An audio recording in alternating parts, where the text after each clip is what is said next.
안녕하세요. 절대값TV의 명품 PD 한PD입니다. 자, 이번 시간에는 2차 베이비붐 세대에 대해서 한번 알아보겠습니다. 대한민국의 현재 상황의 구조를 파악하는데 2차 베이비붐 세대는 아주 중요한 내용이죠. 그죠? 인구의 가장 많은 부분을 지금 차지하고 있어요. 954만 명. 자, 그들이 11년에 걸쳐서 은퇴를 한다. 변동이 있겠죠? 그죠? 우리 산업 현장에도 변동이 있을 거고, 그리고 우리 정부의 재정에도 변동이 있을 거고, 그들의 삶에도 변동이 있을 거고, 그리고 우리 GDP에 변동도 있을 거고. 자, 지금 이미 한국은행에서 나온 보고서에 의하면, 한국은행의 BOK 보고서죠. 나온 이야기하면, 1차 베이비붐 세대와 2차 베이비붐 세대의 은퇴. 자, 그들은 생산을 하지 못하잖아요, 이제. 그죠? 세금을 안 내잖아요. 오히려 복지 혜택을 받는 사람들이잖아요. 연금을 받는 사람들이잖아요. 그리고 소득이 줄어드는 사람들이기 때문에, 소비가 줄어들겠죠? 그러면 어떻게 되겠어요? GDP가 줄어들겠죠. 그죠?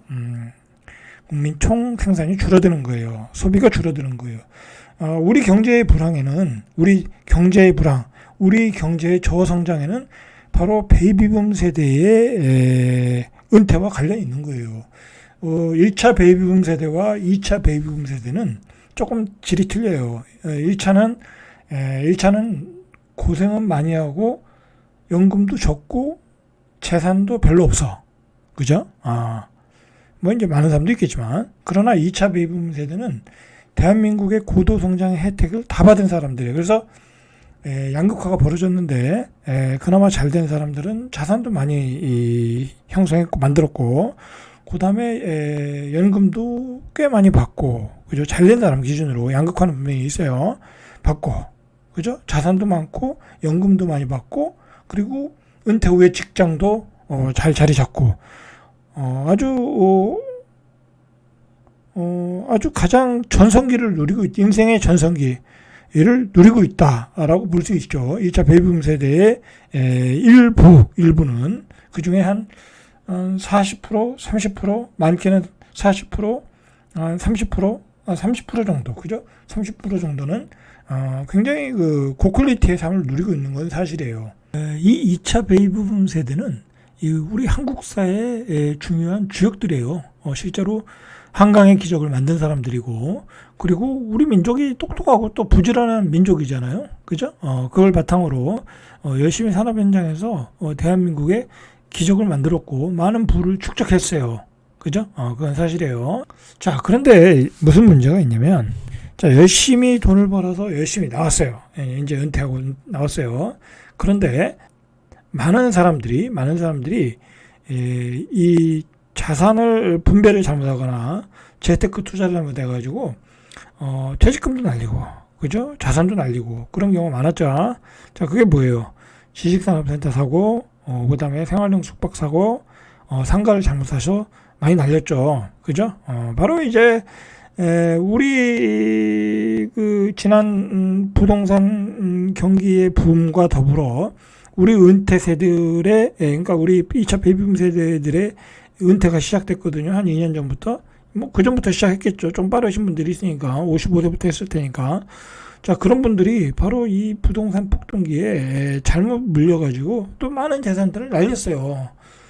열심히 일해서 퇴직금을 받고, 그것을 투자해서 노년을, 행복하게 살라고 했는데, 그것들을 다 사기 분양에 다 말린 또 희생된 세대였다라는 거죠. 참 안타까운 거죠. 그런 점에서는. 자, 그리고 이 2차 베이비붐 세대가 굉장히 안타까운 게 뭐냐면, 자, 이거 보세요. 부모와 자녀를 모두 부양해야 된다는 거야. 제 나이 때니까 지금 제 친구들 아들, 그죠? 우리 자녀들의 아들을 보면 한 20대 후반에서 30대가 맞겠죠. 그죠? 보통 한 28, 9, 30에 결혼했으니까. 그러면 그 정도겠죠. 그죠?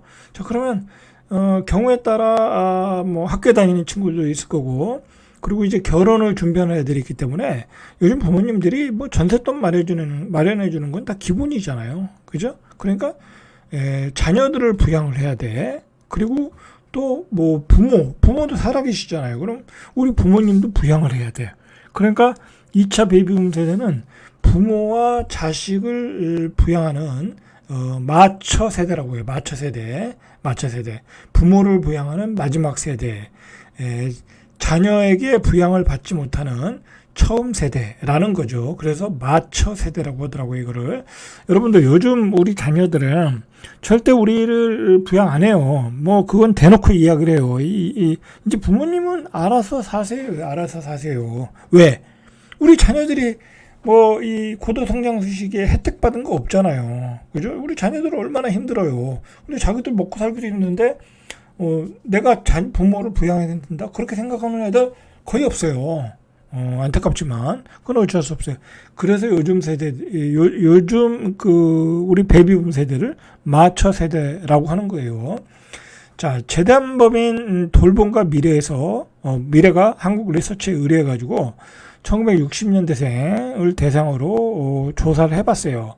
그래서 내놓은 결과를 보니까 응답자의 15%가 부모와 자녀 양쪽을 모두 부양하고 있다. 15% 정도가 양쪽을 다 부양하고 있다는 거야. 그러니까 부모만 부양하는 분도 있고 자녀만 부양하는 분도 있으니까 꽤 많은 부분이 퍼센테이지가 부양을 하고 있다라고 보시면 되겠죠. 근데 이들은 부모와 자녀에게 월 평균 164만 원을 지출하고 있다. 자, 여러분들 60세에 월 평균 164만 원을 지원한다. 60세면 은퇴했잖아요. 수입이 하나도 없어요. 60세에서 65세 사이는 연금도 안 나와요. 연금이 나와봤자 100만 원 미만이야. 어떻게 부양해야 돼요? 나가서 일을 해야죠. 그죠? 나가서 일을 하는 거예요. 그래서 연금 100만 원을 받아도 생활이 안 되잖아요. 기본적으로 최저 생계비가 요즘은 251만 원이에요. 그죠? 그러니까 어떻게 되겠어요? 나가서 일을 해야 되는 거예요. 그죠? 지금 우리 베이비붐 세대는 나가서 일을 하고 있어요. 지금 실제로. 자, 은퇴연금이 100만 원 이상인 사람은 10명 중 1명이다. 아, 충격적이죠? 그죠? 은퇴연금이 100만 원 이상인 분이 10명 중 1명이에요. 그죠? 현실이 이래요. 그죠? 자, 1차 베이비붐 세대는 705만 명, 2차 베이비붐 세대는 950만 명, 2차 베이비붐 세대는 전체 인구 대비 비중이 18.6%, 1차 베이비붐 세대는 13.7%. 자, 2차 베이비붐 세대가 굉장히 파급력이 있어요. 파급력이 있다. 자, 이분들이 굉장히 이제 소비를 해줘야 경제가 돌아가는 거예요. 실제로. 소비력도 있어요. 분명히. 소비력도 있어요. 자, 근데 중요한 거는 10명 중 1명이 100만 원이다. 아, 이거 어떡해요? 그죠? 나가서 일하는 수밖에 없죠. 나가서 일하는 수밖에 없어요. 자, 그래서 요즘 노량진 학원에 그 기술 자격증을 따기 위해서 많은 50대, 60대들이 몰려오고 있다고 하잖아요. 공무원 공부하시는 분들은 퇴장하고 일부 퇴장하고 기술 자격증을 따기 위해서 노량진 학원으로 몰려 들어오고 있다는 거야. 뭐 여러 가지 자격증이 있겠죠. 주택관리사를 따서 소장을 하겠다는 사람들, 아파트 관리소장 하겠다는 사람도 있고, 아파트 관리소장 잘하면 요즘 연봉이 4천이 넘어요. 힘들어서 그렇지 할만해요. 그리고 전기기사 자격증 따러 오시는 분도 있고요. 그 다음에 뭐가 있을까요? 뭐 여러 가지 자격증들이 많아요. 기술 자격증 아니면 기술을 배워서 취업을 하시려고 하는 분들도 있고, 그런 분들이 학원으로 밀려들어서 그런 학원들이 떼돈을 벌고 있다는 거예요. 떼돈을 벌고 있다라는 거예요, 지금. 자, 문제는 뭐냐면 이렇게 나오는 베이비붐 세대가 양극화가 일어나고 있어요. 자, 제가 그걸 자세히 알려드릴게요. 자, 100만 원도 못 받아. 그 다음에 취직도 못해. 취직도 못할 수 있거든요. 자격증이 없거나 또는 몸이 약하거나. 그럼 못하는 거잖아요. 그죠?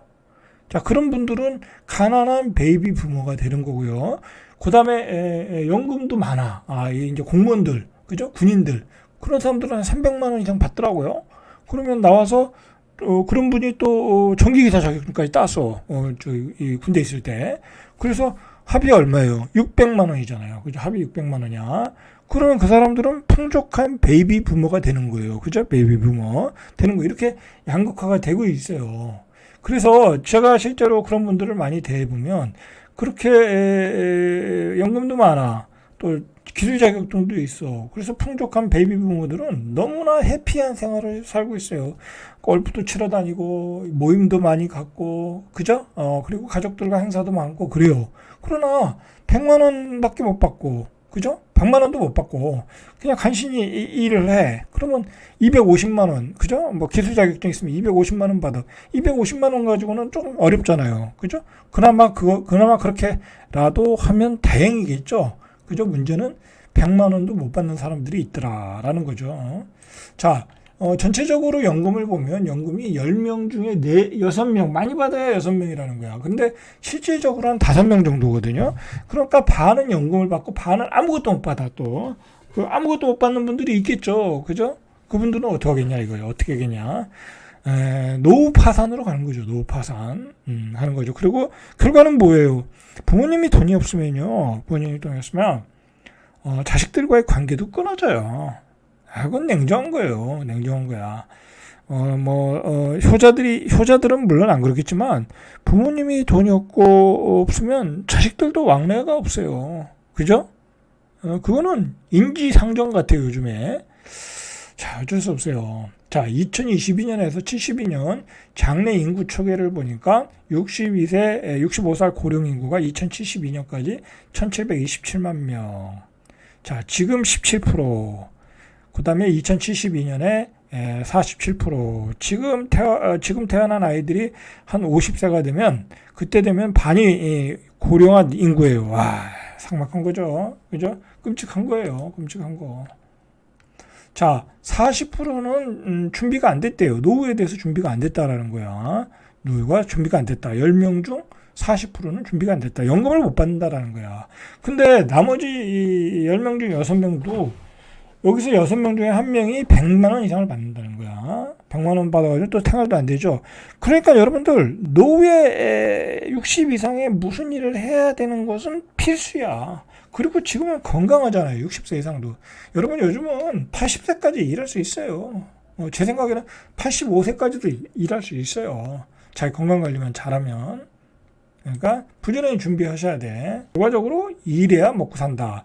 100만 원 이상을 받는 이들의 비중은 10.5%밖에 안 된다는 거예요. 10명 중 1명은 받죠. 그리고 2023년 8월 기준 한 달에 국민연금을 60만 원 미만으로 받는 비중은 73%. 이거 나왔잖아요. 60만 원 미만으로 받는 사람은 78. 여러분 고령임금이 40만 원이야. 그죠? 고령임금이 40만 원이야. 근데 고령임금보다 조금 더 받는 사람이 73%란 얘기야. 자, 이거 어떻게 해야 되겠어요? 먹고 살 길을 찾아야죠. 주택연금이 들든지. 그죠? 먹고 살 길을 찾아야 되겠죠. 자, 우리나라의 노가 이래서 불행한 거야. 그죠? 이래서 불행한 거예요. 그죠? 외국처럼 은퇴하면 해외여행 다니고, 그럴 만한 사람이 10명 중에 한두 명밖에 없는 거야. 실질적으로. 그죠? 해외여행 많이 간다고 하지만, 그거는 10명 중에 1명인 거야. 그죠? 이거 우리가 보면 알 수 있잖아요. 그렇다고 노후에 떼돈 버는 사람 있어요? 고액 연봉 받는 사람 있어요? 없잖아요. 그죠? 그래서 노후 파산이라는 얘기가 나오는 거예요, 지금. 노후 파산. 자, 우리나라 당연히 이런 그 재정 상태이다 보니까 우리 그 은퇴하신 분들의 재정 상태이다 보니까 노후의 빈곤율이 압도적 1위예요. 세계 1위. 상대적 빈곤율은 43.4%로 OECD 회원국 중 최악이다. 그리고 노인 인구 10만 명당 자살률은 46.0명으로 OECD 국가 중 최고. 그죠? 최고. 이게 원인과 결과가 딱딱 들어맞는 거죠. 자, 지난해 11월 발간된 보고서를 보니까 2023년 기준 노후 적정 생활비는 369만 원. 그죠? 적정 생활비는 369만 원. 그 다음에 최소 생활비는 251만 원. 대비해야 되겠죠? 그죠? 대비해야 되겠죠. 자, 이제 우리가 이런 그 베이비 부모 세대의 그 쓰나미 퇴직. 자, 한국 사회가 구조적으로 바뀔 수밖에 없어요. 그죠? 소비가 안 된다. 그죠? 돈이 있어야 소비를 하지. 그죠? 10명 중 10명 중 6명이 받고 그중에 70%는 60만 원을 받는다는데 소비가 되겠어요? 여러분, 이런 인구 구조로 보면 대한민국은 이제 저성장이야. 저성장이 맞다니까. 그건 통계에서도 얘기고 다 이야기하는 부분이야. 저성장인데 어떻게 집값이 계속 올라가냐. 그런 부분이 있겠죠. 그죠? 이제 집값은 전체적으로 다 못 올라가요. 이거는. 그죠? 이제 부동산으로 돈을 버는 시대는 어떻게 보면 극소수만 빼고는 다 힘들어졌다. 그죠?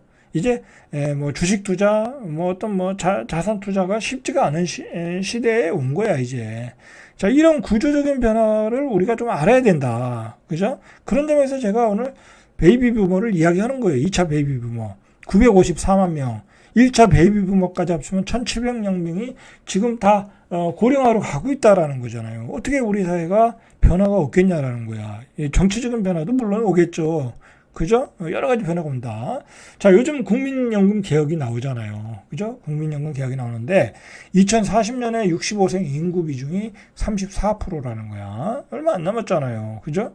지금의 2배 수준이 된다는 거야. 자, 이게 다 연금생활자가 되는 거죠. 당연히 국가는 세금을 받아서, 그죠? 연금을 줘야 되는데 세금이 안 들어오잖아. 세금 낼 사람들이 다 은퇴해버렸는데. 그죠? 연금이 줄어들 수밖에 없겠죠. 줄 돈이 없다니까? 줄어들겠죠? 대비하셔야 되겠죠. 그죠? 안 그래도 적게 받는데, 여러분들, 대비하셔야 돼요.